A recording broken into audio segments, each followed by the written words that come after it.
안녕하십니까. 매주 6시 30분 찾아뵙는 아프리카TV에서 보내는 아프리카병원의 닥터 썰전 시간입니다. 저는 진행을 맡은 40년 만렙의사 신경외과 교수 이현입니다. 오늘 모신 분은 너무나 유명하신 대한민국의 대표 안과의사 선생님 주천기 대표 원장님을 모셨습니다.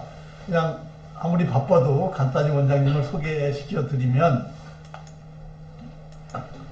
원장님은 이제 가톨릭 대학교를 졸업하시고 아까 박사를 거기서 하셨고, 워싱턴 의과대학에서 포스닥을 하셨으며, 서울 성모병원에 최근까지도 안센터장을 하셨죠. 네. 그리고 안과 주임 교수를 오래 하시고, 가톨릭 의대 학장을 하시고, 또 여러 가지 국가 지정연구소장 등 많은 일을 하시고, 또 수상을, 장영실상을 수상하신 또 이 발명 이쪽에 또 대단하신 업적을 가지고 계시고, 그런 업적을 기어서 과학기술 훈장, 웅비장을 수상하신 분입니다. 논문이 SCI급이 242편, 특히 특허 출원이 56편인데 이거 굉장히 어려운 일 하신 겁니다.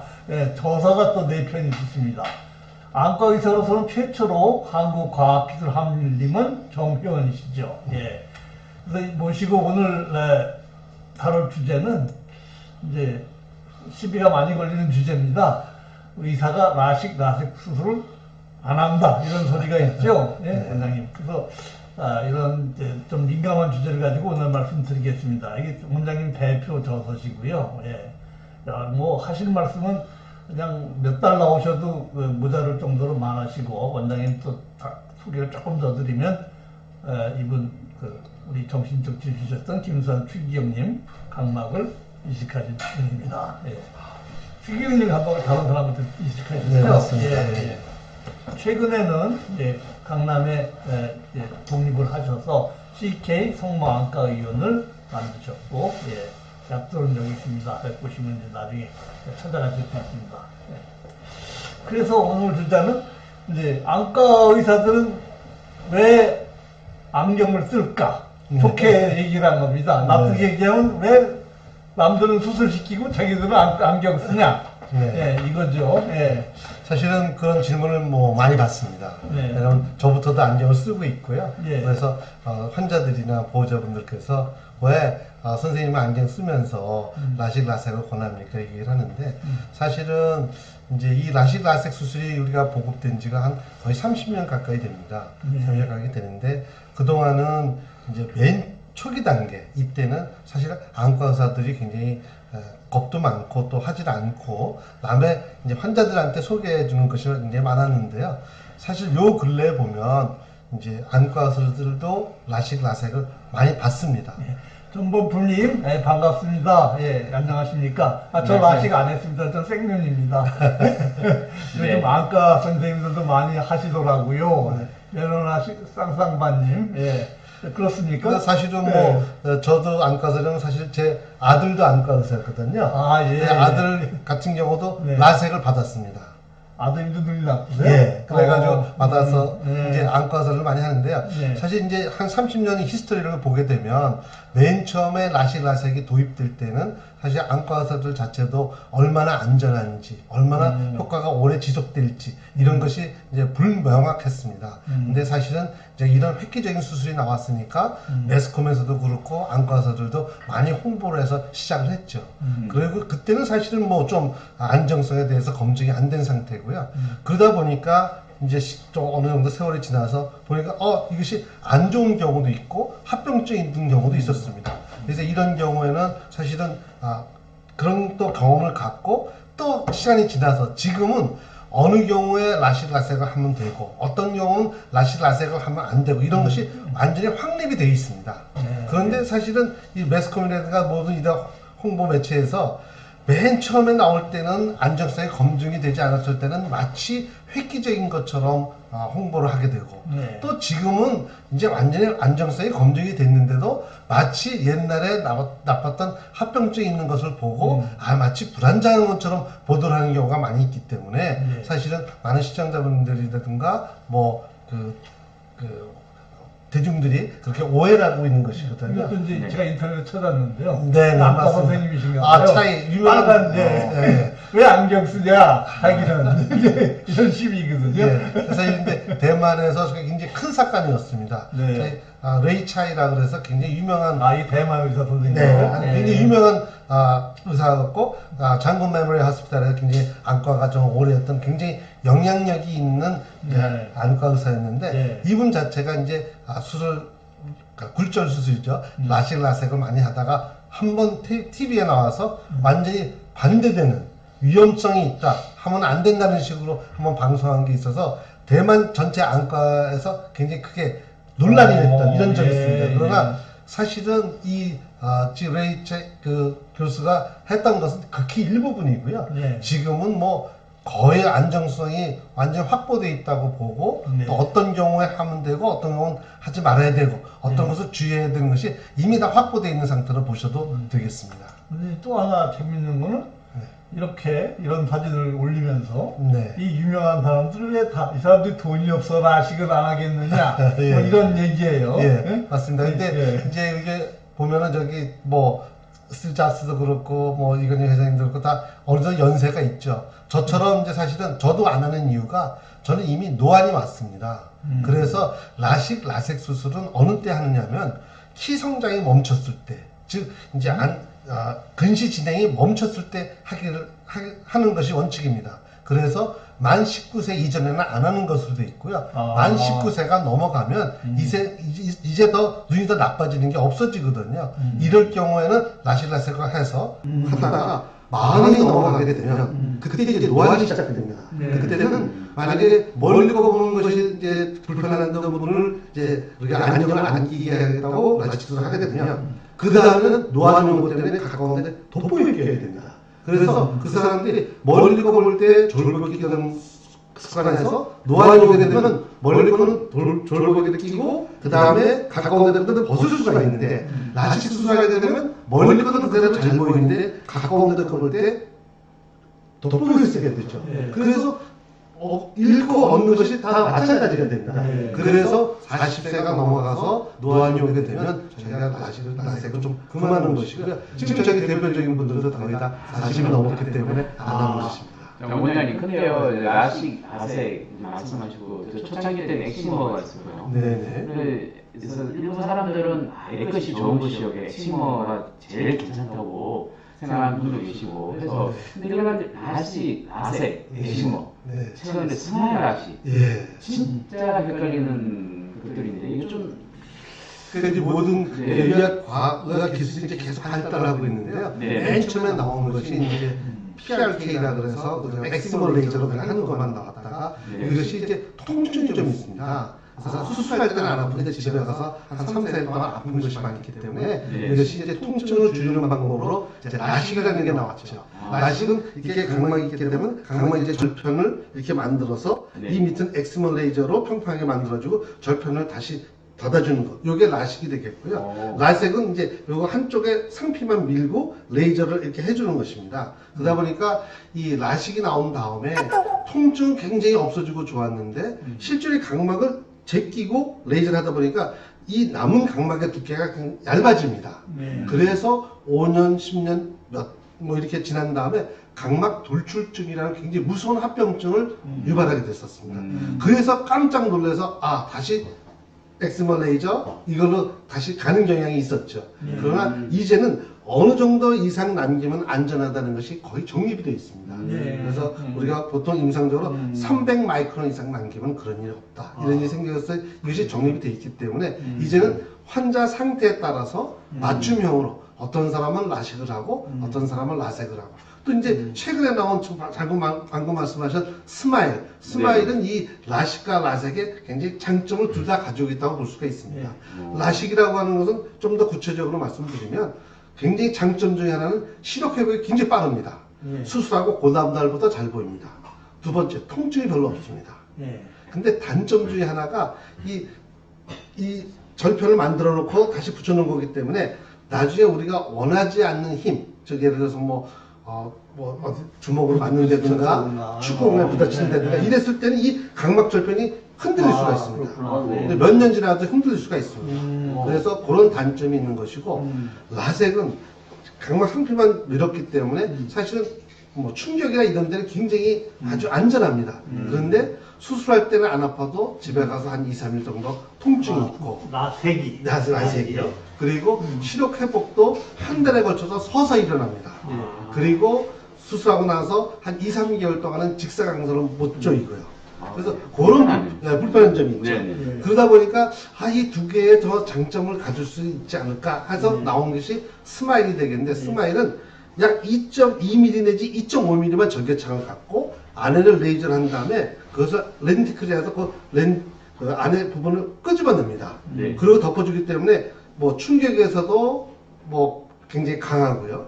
또 시력 회복도 그 다음날 바로 잘 되고 또 통증도 없고 이런 장점을 가지고 있습니다. 잠깐만 스마일 나오시니까 잠깐 우리 스마일 한번 할게요. 풍선을 10개나 쏴주셨네요. 고맙습니다. 쌍장마님 감사합니다. 예. 안 되겠네. 안녕하세요. 네, 감사합니다. 오늘 많이 들어오는데. 오늘 조금 이제 정리를 한번 해보죠. 이제 라섹, 라식, 스마일. 라식은 절편을 만들었다 다시 해주는 거고. 그렇죠. 그 절편도 그러니까 그 상피만 제거한 게 아니라 그 밑에까지 제거를 떼가지고 평평하게 만들고 다시 덮어준다. 예, 지금 사실 각막이 5층으로 되어 있거든요. 5층. 5층이나 되어 있습니다. 맨 처음에 상피, 보호만, 실질층, 데스매트, 각막 내피 이렇게 5층으로 되어 있는데 절편은 우리가 지금 나와 있는 것은 90마이크로까지 정도 보통 만듭니다. 90마이크로라고 하는 것은 상피랑 요 보호만 포함하고 실질의 일부가 살짝 포함됩니다. 그런 두께입니다. 그래서 그런 절편을 만들어주는 것이 라식입니다. 야, 그러면 라섹은 아주 상피만 이렇게 상피만 밀어놓고 그 다음에 뭘로 밀죠? 그건 이제 알코올로 해가지고 약간 느슨하게 만든 다음에 이제 끌로 밉니다. 그걸 밀어놓고 그 다음에 레이저를 바로 때리는 거죠. 그러면 훨씬 라섹이 덜 아픈 거네요. 라식이 훨씬 덜 아픕니다. 라식이 훨씬 덜 아픕니다. 왜냐면 그 신경이 바로 요 보호만 레이어, 두 번째 레이어 그쪽에 많거든요. 그래서 이제 사실은 라섹을 수술, 이 상피는 다 재생이 됩니다. 그래서 상피는 다 재생이 되는데, 라섹은 우리가 레이저로 깎는 부분이 보호만 레이어랑 실질층 두 개를 깎는 것이 깎고요. 그 다음에 라식은 절편을 만들었기 때문에 이 실질만 깎게 됩니다. 그러니까 신경이 있는 데는 피하죠. 그래서 스마일 라식도 안전성이 검증된 건가요? 검증되게 있으니까 쓰는 거 아닙니까? 스마일 라식 요즘에 굉장히 뭐 많은 주류를 이루고 있는 굴절 수술이 되겠습니다. 아까도 얘기했지만 라식과 라섹의 장점을 둘 다 가지고 있기 때문에 통증도 별로 적고요. 또 시력 회복도 빠르고 해서 이런 것이 많이 선호됩니다. 그러면 스마일 라식 의사들이 가장 많이 지금 선호하는 건가요? 그렇죠. 선호가 되는데 사실은 이게 좀 많은가 봐요. 그죠? 왜냐면 사실 스마일 라식은 독일의 제트 회사에서 독점적으로 만들고 있습니다. 딴 회사에서는 못 만들고 있습니다. 아직 시장에 안 나왔습니다. 만들려고 노력을 하고 있는데 아마 특허라든가 여러 가지 문제가 있어서 독점으로 만들고 있고 이 기계값이 거의 뭐 상당히 고가입니다. 그래서 비쌀 수밖에 없네요. 보험 됩니까? 보험 안 됩니다. 보험은 라섹, 스마일 다 굴절 수술 자체는 목적이 안경 낀 것과 같은 효과를 안경 벗고도 보겠다는 것이 목적입니다. 그렇기 때문에 보험은 안 되고요. 자, 뭔가 좋아 보이는데? 이게 빅번진도 덜하나요? 스마일 라식이요? 좀 덜한 걸로 되어 있습니다. 그러나 완전히 없는 것은 아닙니다. 이 굴절 수술의 단점이 낮에 생활하기 너무 편하고 멀리 거 잘 보이고 이제 다 좋은데 이제 빛 번짐 현상, 밤에 운전한다든가 이랬을 때 라이트를 보게 되면 퍼지는 현상이 좀 있습니다. 라식하고 밤에 운전할 때 선글라스도 낄 정도로 그 정도로 하는 사람도 있고요. 되게 민감하시구나. 보통 이제 민감한 분도 있고 보통 수술하게 보면 몇 달째까지가 가장 좀 심하다 그러고요. 그 이상 되면 조금 더 나아진다고 합니다. 빛 번짐의 관점에서 보면 어느 게 제일 우수합니까? 덜 고생을 하나요? 뭐 둘 다 뭐 다 마찬가지긴 하겠지만 지금 현재 데이터로 나온 바에 의하면 스마일이 그래도 조금 덜한 걸로 되어 있습니다. 왜냐하면 그 면이 굉장히 골아야 되는데요. 그 면이 제일 고른 걸로 되어 있기 때문에. 아유 감사합니다. 상담관이 혹시 뭐 주청희 선생님 뭐 이렇게 친척인가요? 우리 저거 눈 가져왔는데요. 일부러 가져온 거네요, 그죠? 맞습니다. 이게 각막이 어떤 건지 한번 보여주시는 것도 좋을 것 같습니다. 이 각막. 보여드리겠습니다. 제가 각막이 두께가 조금 있다는데 옮겨가지고요. 제가 들어보세요. 야, 이게 여기 이제 모형이 되겠는데요. 야, 이게 사람의 네, 눈입니다. 모형입니다. 네, 이렇게 이거 좀 크게 좀 화면을 뭐 해부하듯이 이걸 조금 이렇게 안에서 보면요. 이 안쪽에 이거 보이게 되겠죠. 예. 이게 각막인가? 예, 요게 각막입니다. 맨 앞에 있는 유리창이 각막이 되겠고요. 네네. 그 안에 있는 요것이 수정체가 되겠습니다. 수정체. 그리고 뒤에 요 부분이 이제 망막이 되겠습니다. 야, 텅 비었는데 이제 여기에 이제 액체가 차 있는 거잖아요. 네, 실제로, 요 그죠? 뒤는 이제 수정체를 기본으로 해서 네네. 이 뒤는 젤 같은 걸로 되어 있고요. 앞에는 물로 되어 있습니다.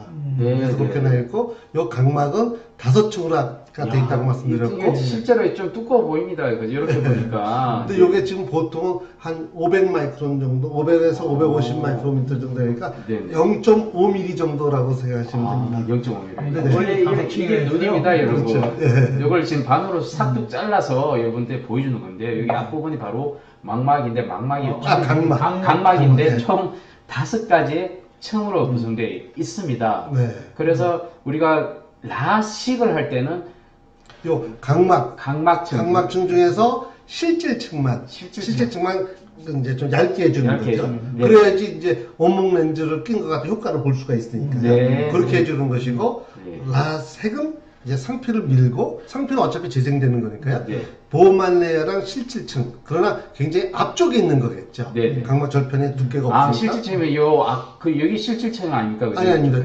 요게 각막이기 때문에 요 층 자체가 5층으로 되어 있다는 거거든요. 네네. 그러니까 요 안에 있는 요 안에 있는 층이 실질층이 됩니다. 보호만 다음 층이. 보호막 다음 네 번째 층. 세 번째 층. 세 번째 층까지. 실질층. 그러니까 그걸 다 제거한다는 것이 아니라 그게 일부만. 예. 라식은 보호막 앞이니까 한 2개 층만 좀 떼내는. 라색은 그 보호막 레이어랑 그다음에 실질층의 앞부분을 떼내는 거고요. 라식은 절편을 만들었기 때문에 실질적인 약간 중간 부분을 떼내는 거죠. 그러니까 많이 떼내리지 않는군요. 그죠? 네네. 알겠습니다. 근데 각막이 여기 되게 얇은 사람은 못하는 거잖아요. 그렇죠. 각막은 이제 우리가 아까도 말씀드렸지만 300 마이크론 정도는 남겨놔야 되거든요. 네네. 그런데 이제 이 각막이 좀 얇은 사람들은 사실은 우리가 원하는 도수만큼 우리가 얇게 해줄 수가 없겠죠. 그럼 더 얇아지니까. 그래서 각막 두께, 각막 지형도 이런 것들이 굉장히 어떤 수술하느냐를 결정하는데 굉장히 중요한 키가 되겠습니다. 그 각막 얘기하다고 하나 좀 물어보겠습니다. 요즘 그 신종 코로나 바이러스가 사람의 우리 입안, 코 안에 점막에서 이렇게 감염되는 게 많은데 또 어떤 사람은 요 각막을 통해서 이렇게 바이러스가 침투해가지고 또 감염이 된다. 그래가지고 많은 사람들이 중국 사람들이 공항에 내리면서 선글라스가 아닌 진짜 우리 수영장에서 볼 수 있는 물안경을 쓰고 이렇게 내리는 사람들 많이 봤거든요. 실제로 이 각막을 통해서 바이러스가 침투가 되는 겁니까? 사진도 나왔네요. 안경 위에 또 썼어요. 안경 위에 또 뭘 썼어요. 이게 굉장히 이슈가 됐던 건데요. 이게 정말로 먹히긴 하냐. 또 이렇게 간이로 또 이렇게 필드를 치는 것도 있고 첨단 장비들이 많이 나왔어요. 이런 이제 물안경 스타일도 있고. 국내 최고의 각막 전문가에 말씀해 주시면 확실하게 사실은 우리가 그냥 알기 쉽게 얘기하면 이 각막은 투명하지만 안에 눈 조리기 때문에 까맣게 보이고요. 그 다음에 이 바깥에 있는 부분을 결막이라 그럽니다. 결막은 이제 공막을 싸고 있는 셀로판 같은 굉장히 얇은 막인데 혈관이 그 결막까지는 와 있다가 각막이 시작되면 딱 끝납니다. 안 들어옵니다. 왜냐면 안 들어옵니까? 안 들어옵니다. 왜냐면 저거 사진 보면 저 시커먼 게 그러면 우리가 지금 우리 각막이죠. 각막이. 그다음에 이제 그 하얀 부분이 그렇죠. 결막. 지금 이게 보이나요? 이렇게 들어가면 이렇게 되면 마우스로 해보면 보이나요? 마우스. 마우스로. 그래서 이게 각막. 여기 각막 아니죠? 그죠? 가르쳐줘도 될 것 같은데. 요게 각막이고, 요 뒷부분이 이제 결막이 되겠는데요. 흰자위. 사실은 각막에는 혈관이 없기 때문에, 이 감염 경로를 보기 좀 힘들고요. 문제는 이 결막입니다, 결막. 결막이 말하는 염증이 생기면 뻘개지죠. 혈관이죠. 왜냐면 요게 흰자 위에는 셀로판 같은 결막이 있는데 네. 이 결막은 혈관도 많이 가지고 있고요. 점막으로 돼 있기 때문에 잘 감염이 될 수가 있어요. 아, 진짜 실제로 그 감염이 되는 거군요. 예, 그래서 이게 또 이제 그 결막에 그 코로나 바이러스가 그 감염이 되면 실제로 결막염을 일으키기도 하고요. 그래서 코로나 바이러스가 있을 수가 있는데 또 하나는 우리가 이제 눈물이 나지 않습니까? 눈 바깥에 눈물이 나는 경우에는 이 눈물이 이 결막을 이렇게 싸고 있다가 그 다음에 들어간 데가 요 안쪽에 있는 구멍을 통해서 눈안이라는 걸 통해서 목 뒤로 넘어갑니다. 이게 이제 제가 야, 그걸 자료를 많이 하셨네요. 예. 벌써 눈하고 코하고 지금 연결되어 있군요. 네. 사람 코하고. 그래서 이게 폐까지 이제 코랑 연결돼 있으니까 그렇죠. 호흡기하고 연결이 돼 있더라고요. 그러니까 선생님께서 두 가지 중요한 말씀하셨는데 이게 그 결막에 우리가 핏줄이 많이 일단 형성돼 있어. 이 핏줄을 통해서 전염되기도 하고 우리가 흔히 다리끼 났다는 건 바로 결막염이잖아요. 그래서 이제 염증이 생겨가지고 바이러스.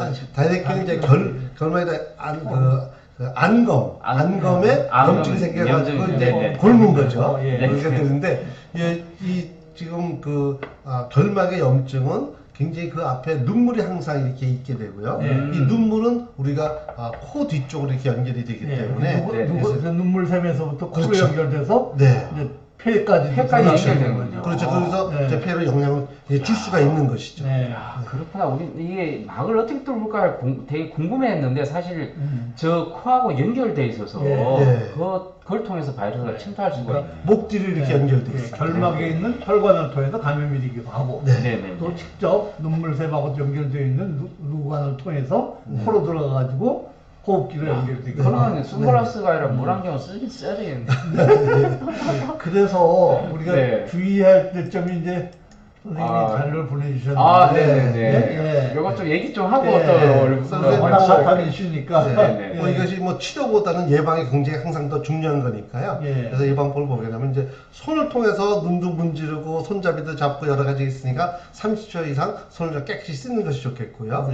그 다음에 손이 굉장히 오염이 잘 되기 때문에 이걸로 이제 약한 조직 눈이라든가 뭐 이렇게 코라든가 점막 있는 조직 이거 비비거나 이러는 것은 이제 저희가 금하는 것이 좋겠어요. 저거죠. 저 사진 바로 눈 비비는 건 뭐 이거 아니라도 아주 안 좋죠. 여러 가지로. 사실은 눈을 비비게 되면 그것이 이제 시원하다 느낄 수 있을지 모르지만 그것 자체가 굉장히 안 좋은 사이클을 유도하게 됩니다. 저 문지르게 되면 거기서 이제 염증 사이토카인도 많이 나오고 또 이런 것이 나오기 때문에 그래서 눈은 문지르는 것이 굉장히 절대적으로 안 좋습니다. 근데 눈이 간지럽거나 뭐 느낌이 이상할 때 좀 뭔가 만지고 싶어요. 그럼 어떻게 해야 됩니까? 사실 그거는 뭐 우리가 원인에 따라서 알레르기성 염증이 있으면 알레르기 안약을 좀 넣어야 되고 아니면 무슨 박테리아 감염이 됐다면 박테리아 소염제라든가 항생제를 넣어야 되는데 그래도 무난하게 잘 씻어낼 수 있는 것은 인공누액이 되겠습니다. 인공누액을 넣고 씻어내는 것이 가장 좋겠습니다. 저렇게요. 인공누액을 맞습니다. 넣어서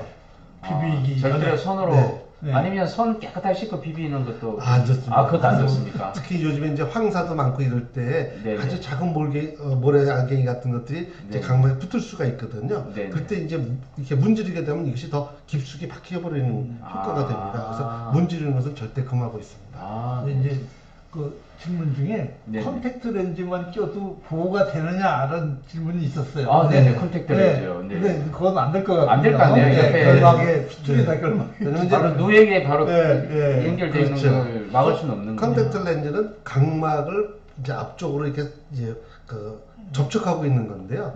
저것은 인위적으로 만든 아주 매끈한 면이기 때문에 이 시력 교정의 효과는 제일 좋습니다. 어떤 것보다도 제일 좋습니다. 그러나 저것도 하나의 이물질이거든요. 이물질이 있기 때문에 각막의 표면도 약하게 만들고 그 다음에 눈물이 그 안에서 돌기 때문에 저것은 전혀 예방의 효과가 없겠습니다. 그러면 일단 일상생활에서 뭐 아까 물안경은 아니지만 그 안경 끝에다가 고글 형식의 그런 차단 안경은 괜찮을까요? 차단 같은 것은 굉장히 뭐 효과가 있습니까? 저렇게 써야 되는 거예요, 그러면? 안경 끼고 위에다 하나 더 쓰셨어요. 중국에서는 실질적으로 뭐 마스크를 철저히 쓰고 환자를 관리하던 분이 나중에 감염이 됐는데 보니까 그것이 이제 눈 쪽을 통해 가지고 감염되지 않았나 이렇게 의심이 가는 경우가 있었습니다. 야. 그렇구나. 그 메로 쌍쌍바님은 아침에 렌즈 끼면 밤에 진짜 눈 피곤하죠. 그죠? 아무래도 아까 말대로 인위적으로 눈을 이제 이렇게 눌러주고 하면 염증. 그리고 이제 렌즈라고 컨택트 렌즈라는 것이 굉장히 이제 그러니까 뭐 친수성이 있는 것이 있고 이제 딱딱한 것이 있고 부드러운 게 있지 않습니까? 이 부드러운 거 소프트 컨택트 렌즈는 그 물의 함유량이 있습니다. 그래서 그것을 끼게 되면 안구 건조증이 있는 환자들은 자기의 눈에 있는 물을 뺏긴다고 생각하셔야 됩니다. 그래서 더 건조해지기 때문에 아주 안 건조증이 있거나 이런 분들은 컨택트렌즈 끼는 것을 좀 자제를 하셔야 됩니다. 만약에 끼더라도 하드렌즈를 껴야 되나요? 네, 생리적으로는 하드 렌즈가 더 소프트 렌즈보다 더 좋은 것으로 되어 있는데 문제는 착용감이 좀 떨어집니다. 소프트 컨택트 렌즈를 끼면 낀 듯 안 낀 듯이 이렇게 낄 수가 있는데 네. 하드는 맨 처음에 이제 적응할 때까지 좀 이물질감도 느끼고 좀 안 좋기 때문에 사람들이 잘 못 끼는 경우가 많이 있죠. 우리 이현 선생님 벌써 또 조사를 다 하셨어요. 쇼핑하시면서. 고글값이 생각보다 안 비싸요. 안 비싸네. 2불이 안 돼요. 마스크가 12불인데. 네, 고글값은 1불 99전이니까 엄청 싸네요. 무슨 이유가 있나요? 자, 왜 이래 쌉니까? 그래서 네. 저게 N95가 비싸긴 비싸네요. N95 그죠? 비싸죠. 예. 네. 그래서 안경은 네, 안 쓰는 것보다는 쓰는 게 좋고, 네. 컨택트 렌즈는 전혀 프로텍션 효과를 기대하기는 어렵습니다. 어려운 거고, 네. 예. 또 이제 눈이 가려워서 할 때는 이제 비비지 말고 네. 이게 좋은데, 예. 인공눈으로 씻어내는 게 근데 이제 좋습니다. 어쩔 수 없이 닦아야 될 때는 이 티슈도 괜찮습니까? 뭐 이것이 눈 안에 점막만 자극하지 않고 네. 흐르는 물을 닦는 거에도 티슈도 사용하는 것도 네. 괜찮습니다. 근데 이제 이것이 눈 안에 네. 점막에 실제로 닿는 데가 결막에 닿는 것은 좀 피하는 것이 좋겠죠. 눈 감고 안에서부터 바깥쪽으로 이렇게 닦으라고 돼 있던데 네. 그렇습니까? 그러니까 나오는 물을 이제 네. 이미 나온 물을 이제 네. 닦아내는 건 상관없겠지만 네. 눈 안에 넣는 것은 저것이 네. 좀 청결한 상태가 아니기 때문에 네. 그런 좀 피하는 것이 좋겠습니다. 손수건도 별로 좋지 않죠? 손수건 여러 번 네. 쓰게 되니까요. 네. 저건 한 번 쓰고 이제 버리게 되니까 그나마 좀 나은데 네. 손수건 여러 차례 사용하게 된다면 그것은 오염될 가능성이 더 네. 높겠습니다. 하드 끼다가 뭐 들어가가지고 눈물바람 나서 한 다음에 바꾼 거예요. 뭐가 들어? 제목을 이걸 안 바꿨네요. 그죠? 예. 네. 그럼 이현 선생님 뭐 또 질문 또 뭐 많이 준비하셨던데요. 네. 그래서 다시 뭐 이제 코로나 바이러스에서 다시 안과 얘기로 네. 선생님 다시 넘어가면 아까 이제 라식, 라텍, 스마일 설명하셨고 네네. 뭐 다른 방법은 또 있죠. 그래도 이제 네. 각막이 이제 얇은 경우에는 이제 각막을 더 평평해진다는 게 효과가 없을 수가 있겠고요. 네. 또 이미 각막이 좀 평평한 사람이 있습니다. 그럼 네. 그것을 더 평평하게 해준다는 것은 그렇게 효과가 떨어지겠죠. 예. 각막도 볼록한 사람이 있고 평평한 사람이 있는데 볼록한 사람은 이제 라식 이런 굴절술에 대한 효과가 좋겠지만 이미 평평해져 있는 사람은 그것을 더 평평하게 해준다는 건 효과가 좀 떨어질 수가 있습니다. 그래서 각막이 너무 평평하거나 아니면은 각막이 이렇게 얇은 경우에는 우리가 이제 안내 삽입술이라 그래서 아예 조그만 컨택트 렌즈를 눈 안에 넣는다 이런 생각을 이런 원리를 가지고 있는 안내 삽입술을 많이 하기도 합니다. 그 안내 삽입술을 하면 이제 뭘 삽입을 하는 건가요? 그러니까 이제 마치 컨택트 렌즈 같은 것을 삽입한다고 되어 있는 수정체가 있잖아요. 수정체가 있기 때문에 삽입하는 부분은 네. 눈 조리개 앞쪽으로 이제 고정시키는 것이 있고 눈 조리개와 수정체 사이 이걸 하는 것이 있습니다. 이걸 좀 들어보세요. 잠깐 좀 네네. 무겁지만 뭐 보면은 요게 이제 눈 조리개가 되겠는데요.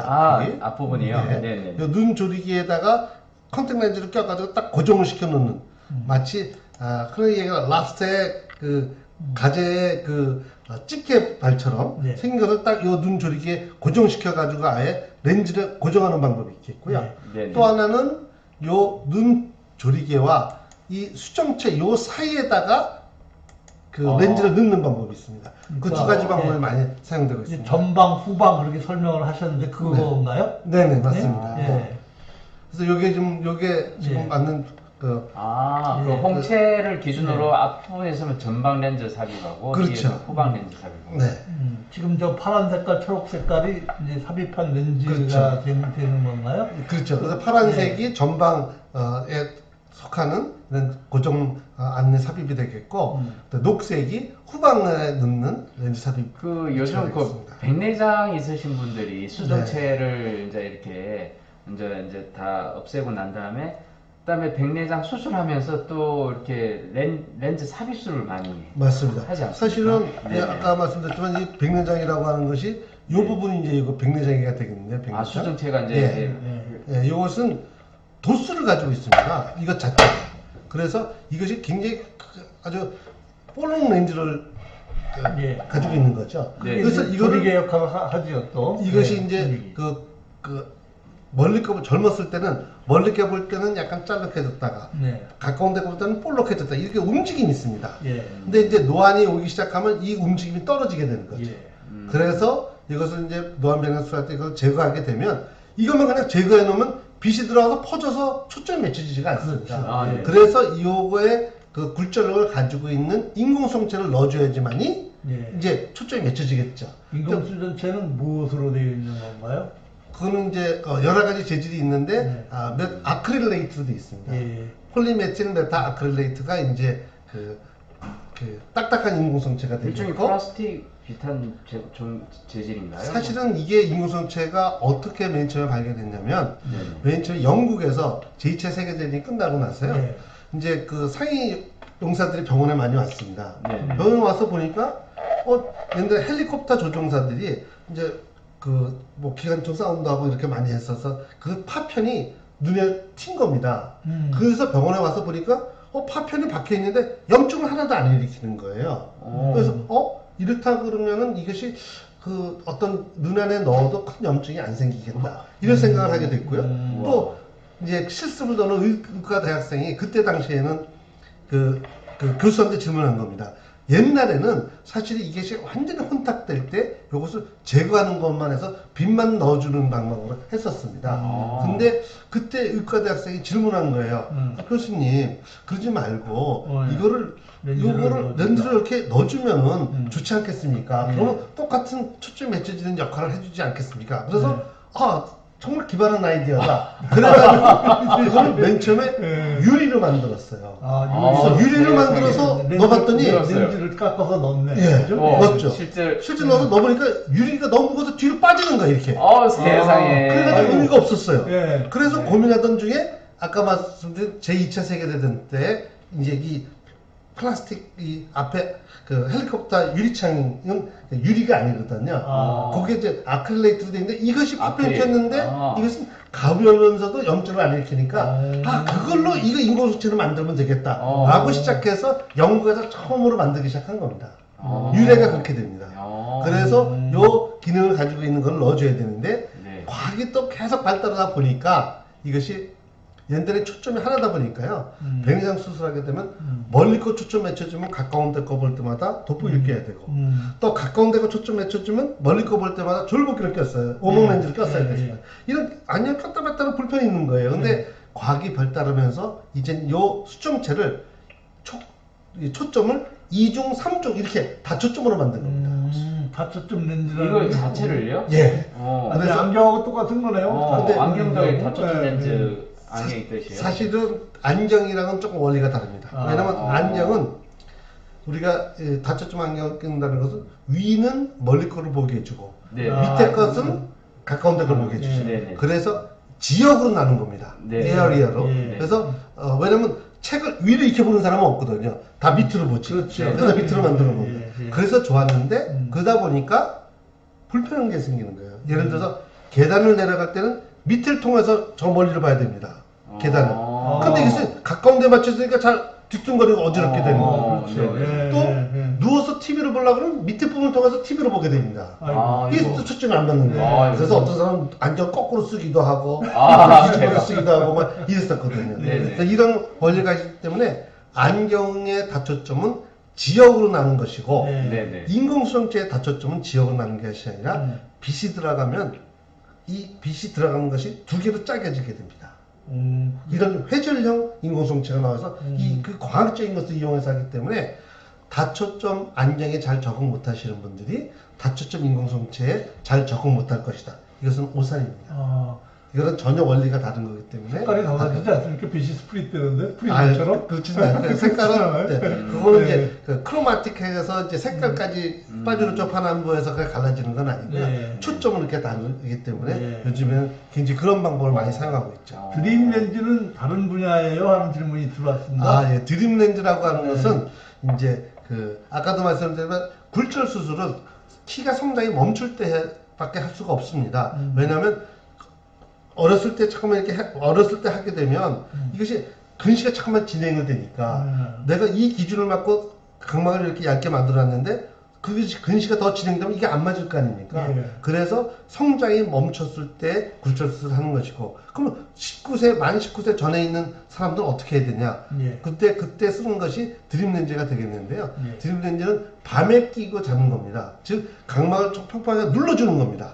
렌즈로 임의적으로. 드림이 DREAM.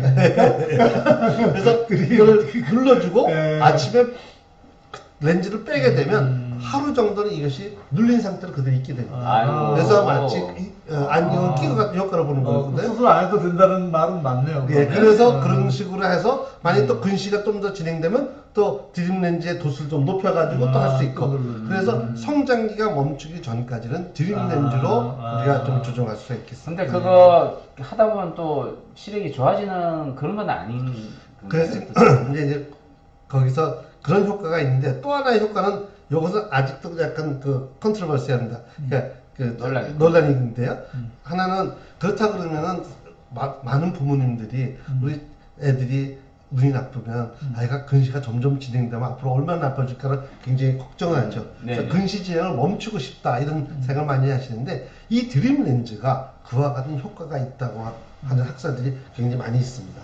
그래서 드림 렌즈를 하게 되면 드림 렌즈 안 했던 분보다 근시 진행을 좀 늦게 할 수가 있다, 좀 덜 올 수 있다 이렇게들 많이들 하고 있습니다. 그러면 뭐 젊을 때 청소년기에는 뭐 하는 게 좋겠네요. 좋긴 한데 또 이것은 밤에 끼고 자는 거기 때문에 힘들 것 같은데. 이제 좀 힘든 면도 있고 그 다음에 위생 상태가 굉장히 좋아야 되겠죠. 꼈다 뺐다 각막에 상처 있으면 중단도 해야 되고 이 관리가 굉장히 어렵습니다. 학생이 또 하겠습니까? 부모가 또 옆에서 또 해줘야지 하니까 이게 부모의 노력과 학생의 노력 이 두 개 다 필요해서 쉽지가 않습니다. 아유, 그레이스님 반갑습니다. 좀 늦게 들으셨네요 오늘은. 네.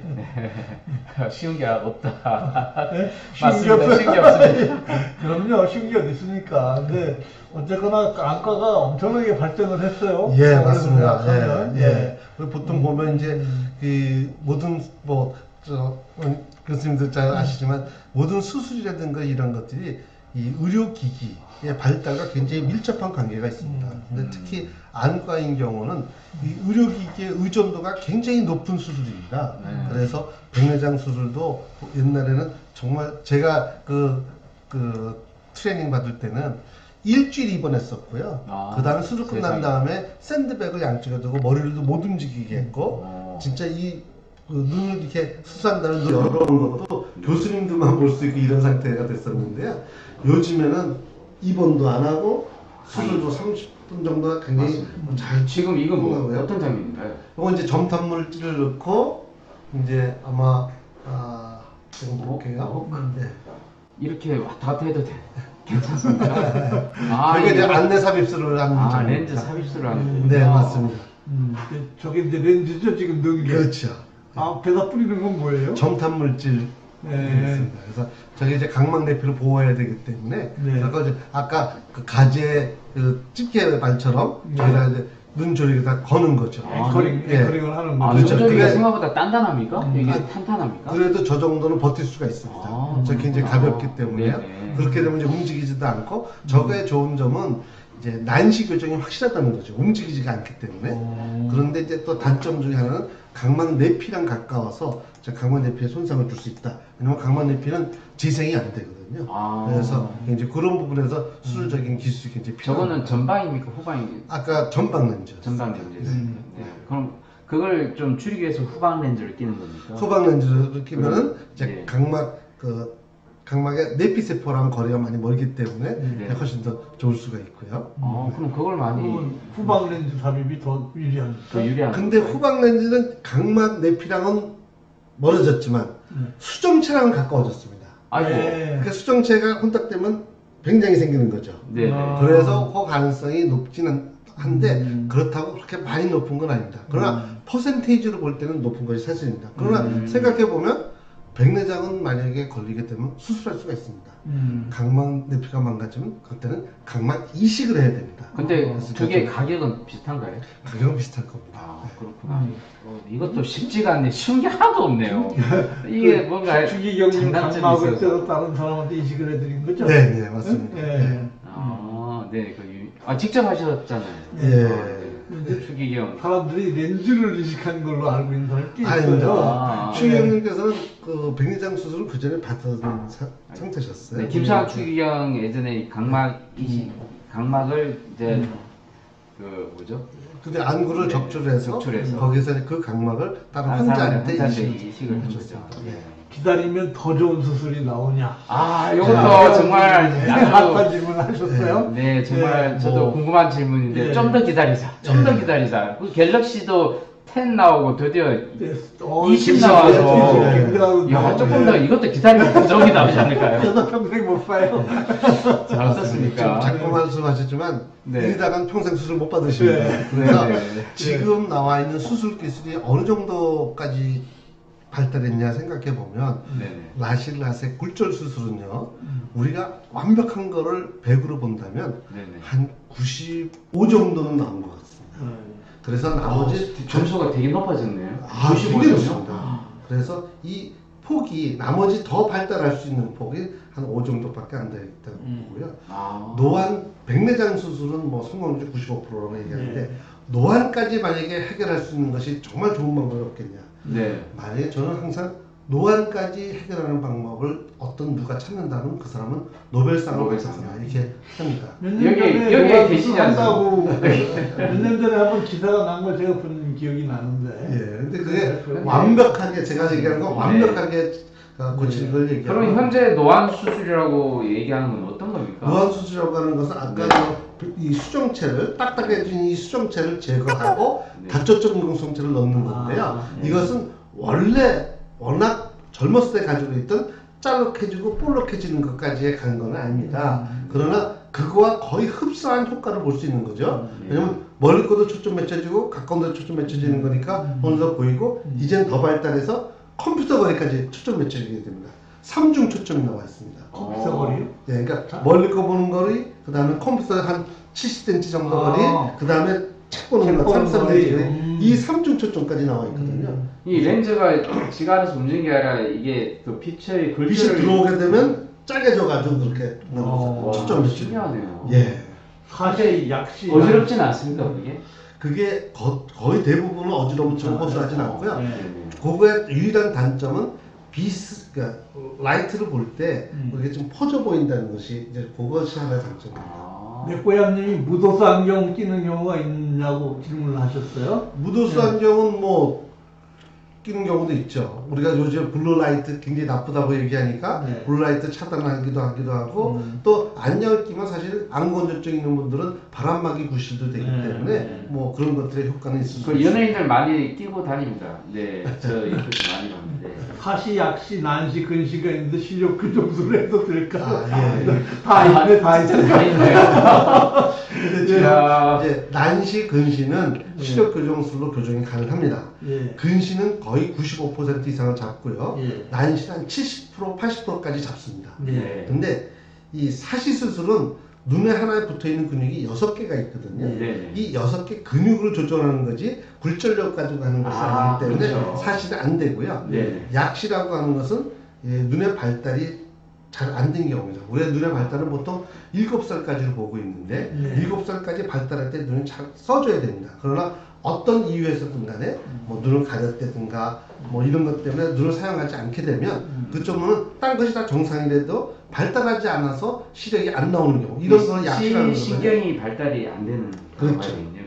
눈의 구조는 이미 형성 다 돼 있는데 신경의 발달이 신경이 발달하거나 이것을 잘 사용하지 않았기 때문에 이것이 그 해부학적인 구조는 그대로 있다 하더라도 이제 시력이 잘 안 나오는 거죠. 이 약시는 그 굴절 수술에도 뭐 효과가 없겠죠. 아까도 말씀드렸지만 시력 교정 수술이라고 하는 것은 안경 낀 것과 같은 효과를 안경 안 끼고도 보겠다는 것이 원칙이지 내가 안경 낀 것보다 시력을 더 좋게 만들어준다는 게 아닙니다. 그건 오해를 안 하셨으면 좋겠습니다. 근데 이번에 주제는 이제 그 사실은 각막, 그다음에 여기 라섹의 주제라서 사실 질문을 많이 하시는데 근데 아무래도 원장님 한 번 더 네. 하셔야 될 것 같습니다. 이거만 답변 좀 부탁드립니다. 자, 사시 수술을 했는데 다시 재발했는데 요즘에 재발률이 어떤가 보면 사실은 사시에 대해서는 수술하는 시기가 있고요. 또 한쪽 눈만 수술하냐, 양쪽 눈에 한쪽 눈에 붙어 있는 근육이 6개라고 제가 말씀드렸는데 양쪽에 붙어 있는 근육 하나씩으로 수술해 줄 거냐, 한쪽에 있는 근육 2개를 수술할까, 여러 가지 방법이 이 수술자마다 좀 다를 수가 있습니다. 그래서 사시를 이제 수술했지만 이것이 재발하는 경우에는 다시 수술하는 경우도 있고 아니면 프리즘 안경을 끼는 경우도 있고 이런 경우가 여러 가지 있기 때문에 이건 케이스 바이 케이스이기 때문에 그러니까 일률적으로 말씀드리기가 좀 힘듭니다. 요즘 아이들이 안경 낀 아이들이 점점 늘어나는데 그 특별한 이유가 있습니까? 사실은 그것이 과학적인 근거는 우리가 눈을 많이 쓰게 되면 눈이 정말 나빠지느냐 과학적인 근거는 없지만 그러나 피할 수 없는 게 이제 그 우리가 콜드 스타드라든가 이런 전체적인 보게 되면 뭐 초등학교 그 한반에 안경 쓴 일이 그만큼 많아졌는데 그럼 왜 그럴 것이냐. 그리고 또 뭐 몽골이라든가 이런데 아주 푸른 초원에 이렇게 노는 사람들은 노는 애들은 시력이 좋고 또 안경 쓴 애들가 없는데 막 집에서 공부한 그 도시 학생들이라든가 이런 경우 많은 걸로 봐서는 분명히 눈을 많이 쓰는 것이 시력으로 눈을 나빠지게 하는 원인이 될 텐데 아직 과학적인 근거로 뭐 때문에 그렇다 이렇게 찝어서 얘기할 수는 없습니다. 에비던스는 아직은 없는 거죠. 네. 사회적인 에비던스만 있습니다. 컴퓨터를 많이 보면 눈이 나빠진다. 그렇죠. 사회적인 통념인데, 근데 과학적인 증거는 아직은 부족하다. 그런 걸 연구해도 이득이 없기 때문에 연구를 안 하는 거죠. 그렇지는 않고요. 사실 이제 컴퓨터라든가 이런 게임만 많이 하지만 어떤 현상이 일어나냐면 우리 눈의 조절력 그대로 있다 하더라도 첫 번째는 안구 건조증이 많이 생깁니다. 왜냐하면 우리가 집중을 하다 이게 발광체이기 때문에 또 열도 나겠지만요. 집중하다 보면 눈 깜빡거리는 횟수가 줄어듭니다. 그러다 보면은 눈이 쉽게 증발해가지고 안구증이 많이 생겨서 눈이 쉽게 피로해지죠. 그래서 그런 것도 분명히 나쁜 면입니다. 주 원장님 설명 너무 잘해 주신다고. 아니요, 상성바님이 주 원장 솔깃해서 수술하러 갈 친인칭인 같아요. 불 끈 상태에서 폰 보는 것은 안 좋나요? 라고 사실은 우리가 조명이 어두워지게 되면요, 이 안에는 까만 동자 안에는 동공, 애기 동자라고 그러죠. 이것이 커지게 됩니다. 그리고 그만큼 커진 상태에서 빛이 많이 들어오게 됩니다. 만약에 핸드폰이라든가 이런 것들에 유해 광선이 있다면 그만큼 많이 노출될 수 있기 때문에 어두운 데서 환경보다는 적당한 조명에서 보는 것이 좋겠습니다. 좀 뭐 분명히 답이 됐나요? 원장님 자료 중에 또 자가혈청 얘기가 있던데. 이건 언제 쓰는 거예요? 이제 각막이 이제 많이 마르게 되거나 안골절증이 심해지게 되면 각막에 상처가 나게 됩니다. 그래서 각막에 상처가 났을 경우에는 우리가 이제 여러 가지 인공눈물 같은 거 많이 쓰지만 거기에 또 굉장히 좋은 것은 자기 혈청. 그게 굉장히 좋은 것으로 되어 있습니다. 왜냐하면 이 혈청 안에는 각종의 그 그로스 팩터라 그러죠. 성장 요소가 많이 있거든요. 그래서 이 창상 치유에 굉장히 좋기 때문에 안과 건조해서 각막에 상처가 나거나 각막 미량이라든가 이런 게 생겼을 경우에는 저걸 사용하면 굉장히 빨리 그러니까 내피를 뽑아가지고 저걸 혈청만 만들어 주시나요? 그렇죠, 만듭니다. 이걸 이제 그 눈약처럼 눈약처럼 만들어서 얼마나 뽑아요? 한 10cc 뽑아요. 10cc 뽑으면 플라즈마에서 한 4cc 정도 이렇게 나오거든요. 얼마나가 나옵니까? 그러면 안약으로? 안약으로는 저희가 보통 한 달치를 하거든요. 왜냐면 뽑아가지고 여러 개에서 나누는 거예요. 나눕니다. 그래서 이 색깔도 상상만이 피눈물. 피눈물이네, 완전 피눈물. 야, 피눈물이네. 피를 뽑게 돼서 이거를 이제 그 센트리퓨지라는 데서 이제 원심 침전을 시키게 되면 이 적혈구라든가 이런 세포는 다 가라앉고요. 그 위에 맑은 층만 뜨게 되거든요. 그래서 그 맑은 층으로 우리가 맑은 눈물입니다. 아니야, 계곡을 피는 물로. 되게 신기하네요. 저게 그렇게 효과가 있다. 예.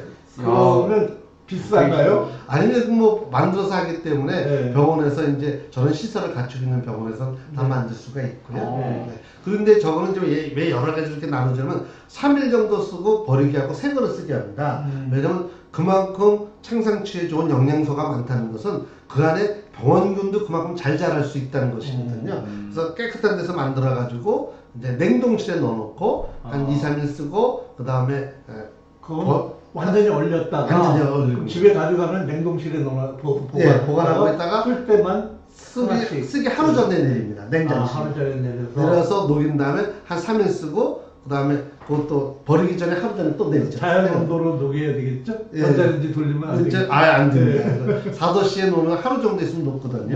그러고 나서 쓰면 신기하다. 좋은 방법입니다. 그러니까 기존에 우리 인공 눈물보다 훨씬 나을 수 있는 훨씬 낫죠. 그럼 원장님 저게 이제 나왔으니까 이제 이게 얼마나 이제 자꾸 기술이 발달되고 하면서 저기 나온 것 같은데 최근에 내가 어떤 거 봤냐면 인공지능으로 자기의 각막 수술을 인공지능이 결정한대요.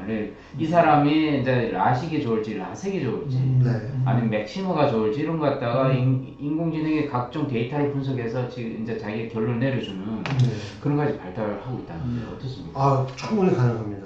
왜냐하면 우리가 이 모든 수술이라고 하는 것은 모든 수술의 방법은 이제 많은 경험을 통해서 그것이 다른 사람 많은 그 데이터가 축적되게 되면 그 데이터의 기준에서 하는 것이거든요. 그래서 오디오프트의 근시다. 그러면 이만큼 깎자. 이런 것이 많은 데이터를 통해서 나온 겁니다. 근데 요즘에 빅데이터라든가 이런 걸 해가지고 AI가 있다면 AI가 그 가이드라인을 선정해 줄 겁니다. 이 사람이 이런 조건이고 이런 조건이 이런 조건이라면 이 사람은 뭐 라식이 좋겠다, 라섹이 좋겠다, 뭐 수반이 이거를 가이드라인을 해줄 수가 있다는 거죠. 그래서 그건 충분히 가능한 얘기고요. 그거를 위한 노력도 뭐 이루어지고 있는 것으로 알고 있습니다. 결국은 IBM 왓슨 암 치료하는 거 비슷하네요. 그렇죠. 아까 피눈물 쓸 때 상온 보관해야 돼요. 냉동 보관. 냉동 보관. 하루 전에 만약에 4도씨에 상온에 쓸 때는 가능한 대로 4도씨에 있는 것이 좋고요.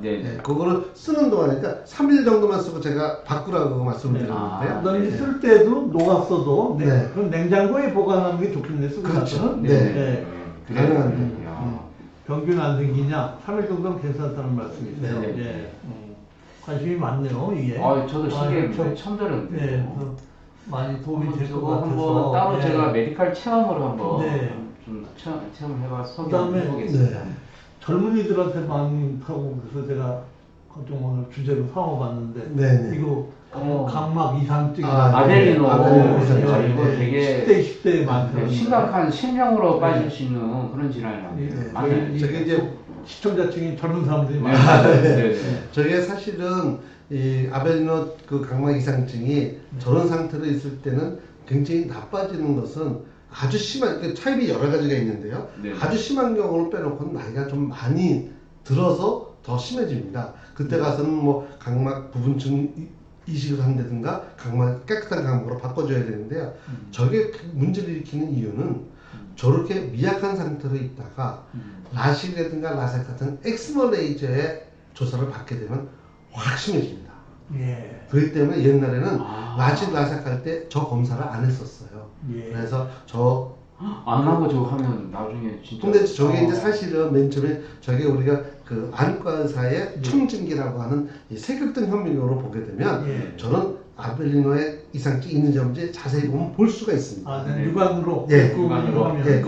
검사 기계로 볼 수가 있기 때문에 저것이 없으면 그냥 했고 저것이 있으면 이제 하지 말아야 되는 것이죠. 근데 요즘에는 포텐셜하게 만약에 지금 안 나타났다 하더라도 나중에 나타날 가능성이 있는 것을 알기 위해서 DNA 검사까지 합니다. 유전자 검사까지. 네, 유전자 검사를 해서 저런 소양이 있는지 없는지 알아야 되고. 소양이 있으면 안 해요? 소양이 있을 때는 저희가 절대로 하지 않습니다. 미리 그걸 알 수가 있는 거예요. 그렇죠. 옛날 세극등 검사를 통해서 혹시나 이제 이미 좀 나타난 사람들만 저게 이제 알 수 있는데 그 전 단계 사람은 잘 못 할 수 있었는데 유전자 검사로 그 소인이 있으면 안 합니다. 그래서 과거에는 사실은 뭐 그 교수님도 마찬가지지만 이제 의학이라는 것이 발달하는 과정 중에서는 굉장히 실패한 경우도 굉장히 많이 있거든요. 그래서 과거에는 이거를 몰랐었습니다. 그 상태에. 그래서 아벨리노가 그렇게 문제가 될 줄 모르고 라식을 한 경우에 몇 년 지나고 보면 저렇게 심해져가지고 각막이 이식한 경우가 굉장히 많이 있어서 라식 이런 굴절 수술하기 전에는 이런 아벨리노 이상증이 있는지 없는지 확인해 보는 것이 굉장히 중요하겠습니다. 요즘은 뭐 안과에서 루틴으로 할 수 있습니까? 굴절 수술하기 전에 저런 검사를 대부분이 합니다. 아, 네. 다행이네요. 네. 아유, 감사합니다. 메로나 쌍쌍마님. 예. 내 고향은 또 밖에 많이 돌아다니면 미세먼지로 각막 손상된다는 눈세척에도 소용없는 거예요. 미세먼지. 미세먼지와 각막 이게 또 손상을 줄 수가 있죠. 네. 그래서 아까도 잠깐 미세먼지에 각막에 이렇게 붙었을 때 문지르게 되면 더 깊게 박히는 효과가 있거든요. 그래서 그런 것은 절대 피하셔야 되고 눈 세척을 하는 것이 좋은데 과연 눈 세척을 무엇으로 할 것이냐. 쏟아지는 물에다 하는 것이 좋긴 하지만은 이것은 수돗물에 하게 되면 수돗물에는 또 이런 아칸토아메바라든가 이런 딴 문제가 생길 수가 있습니다. 그리고 눈의 정상적인 그 눈 모양 조성이 안 맞기 때문에 저희가 눈 세척할 때도 권해드리는 것이 인공 눈물. 이걸로 세척하는 것이 가장 좋겠어요. 아까 그 자가혈청. 자가혈청은요? 자가혈청은 그때 세척하고 싶은데 그때 피를 뽑아가지고 평소에 못합니다. 매달 10cc 뽑아서 계속 만들고 식사해야 되겠네. 살도 빠지고 얼마 좋아요. 네, 알겠습니다. 10cc 뽑았으니까 헌혈하시고 한 300cc 뽑아서 풍부하게 만들어서 그냥 냉동해서. 그러니까 아까 그 자가혈청은 다른 병원에서도 많이 합니까? 아니면 원장님만? 아닙니다. 뭐 이거는 교과서적으로 이게 효과가 있는 것으로 나와 있는 거. 재밌네요. 아이, 오늘 뭐 말씀 듣다 보니까 그냥 한 시간이 금방 지나갔어요. 그래서 아무래도 너무 아쉬워서 다음에 한번 또 모셔야 되겠습니다. 또 박사님 잘하신 눈 건강 얘기도 재밌는 얘기가 많던데 오늘은 뭐 워낙 라식 라섹 스마일 얘기하다가 벌써 다 갔고 또 이제 핫 이슈인 코로나 바이러스에 대한 얘기 이제 하다가 그냥 한 시간 그만 갔네요. 아유, 뭐 저희들이 감사드립니다. SBS님 이렇게 찾아와서 자주 시청해 주시고 사람들한테 많이 알려주시고요. 추천도 많이 해주시고요. 고맙습니다. 전반 분들 감사합니다. 그러면 여러분 다음 주 목요일 6시 30분까지 또 찾아뵙겠습니다. 그럼 안녕히 계십시오. 네, 고맙습니다. 그래도 1시간 동안 아주 그냥 쉴 틈 없이 그냥 말씀을